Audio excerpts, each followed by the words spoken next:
Mr. Clark was a young Vincentian, I was told, and the same book that I referred to earlier on, Iconic Solutions, and I implore you, each and every one in the room, to actually purchase a copy of that book. It is a fantastic book, because there in that book, it gives us sterling examples of many success stories, many persons who have contributed to the development of St. Lucia because they had the requisite discipline. I implore you to purchase a copy. So out of Iconic St. Lucian, the book states that Clark worked as a druggist with 2 different drugstores until going into business on his own in 1910. He ran the business up to the time of his death. His motto in business was, if it is medicine, we have it. He was most attentive in giving service to his patrons, and he showed the same interest in selling Desu Sweetie or Katsu Cell as he would in filling the most expensive order. At a time when there was no dentist or opticians in St. Lucia, Mr. Clark also provided emergency dental services using pliers to extract teeth. And in a large box, he stocked a wide range of spectacles that customers would rummage through until they found a pair that fit them or made them see better. Perhaps as a result, R.J. Clark's drugstore always seemed to be filled with customers. And even after the 1948 fire in Castries, when several new drugstores were opened, Mr. Clark's volumes of business did not seem to be affected. Clark had a sharp eye for new opportunities and became involved in the export trade. Indeed, small planters found in him a ready buyer for produce such as limes, farine, and molasses. After the 1927 fire in Castries, Mr. Clark became interested in the cinema business and was one who first introduced talkers to St. Lucia. He opened the famous Clark Cinema, where Voyagers now stand next to Fix. For some of us who don't remember Clark Cinema, it's next to Fix in the city of Castries. And of course, the cinema remained the island's only cinema throughout Mr. Clark's lifetime. There is one other critical attribute which these icons possess, and it is that of fiscal discipline. The Prime Minister earlier on challenged the bankers in the room to provide support to the business sector and to young people such that they can become successful and make a contribution to their lives, that of their families, and the community. You are right, Mr. Prime Minister. You are very right.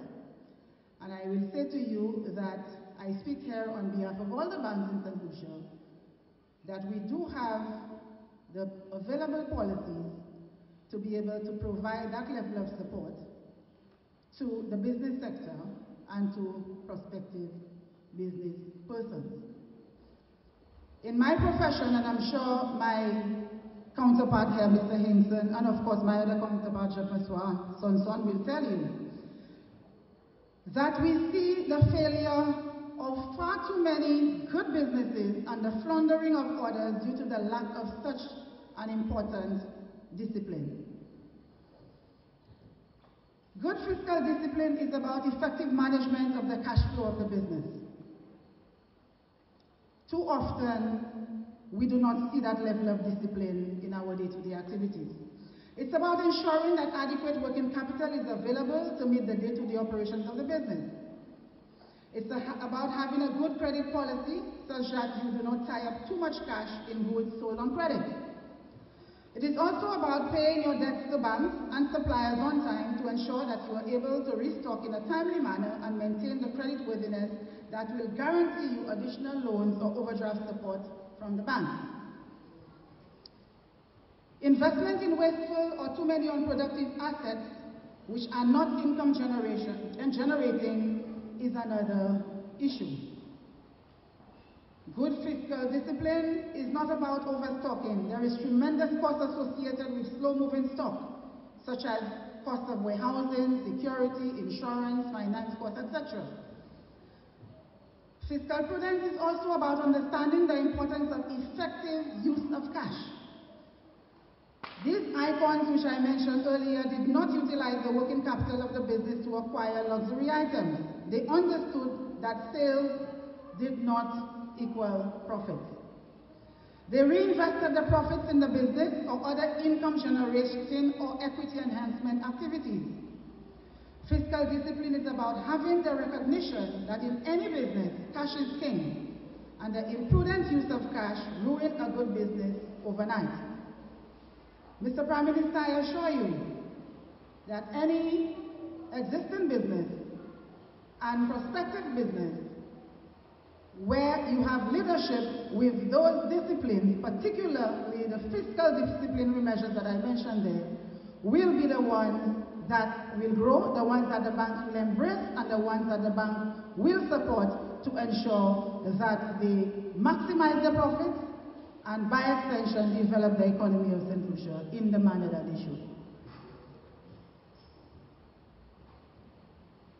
Today, as I stand here, I invite you, and Mr. Prime Minister and other speakers have done so, let us salute Reno Kajado as a present-day visionary, a builder of enterprise, empires, and of hopes.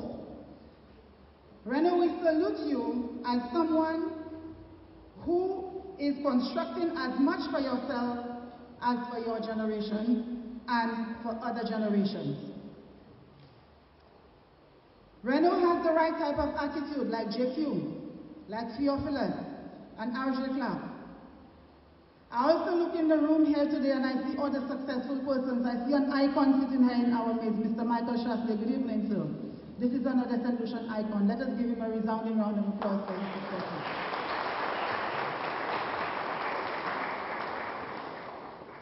It was the aptitude to see way down the road. That is why all those icons succeeded. So I entreat you to take some examples right there. I encourage you to think and to be like them. Dare to succeed, dare to become a builder of hopes, a builder of enterprise, and a builder of empire. Dare to do and to build, knowing that success doesn't come to you, you go to success. It was Dale Carnegie who said that the person who gets the farthest is generally the one who is willing to do and dare. The shopping boat never gets far from shore. It's in your attitude and your aptitude, and in business, the two are intrinsically linked. Sorry. There is a Swedish proverb that says, and I quote, "God gives every bird a worm, but he does not throw it into the nest," unquote. You'll need to motivate yourself, keep your focus on, lean on your gut, learn from your mistakes, and not let every wind of challenge throw you down.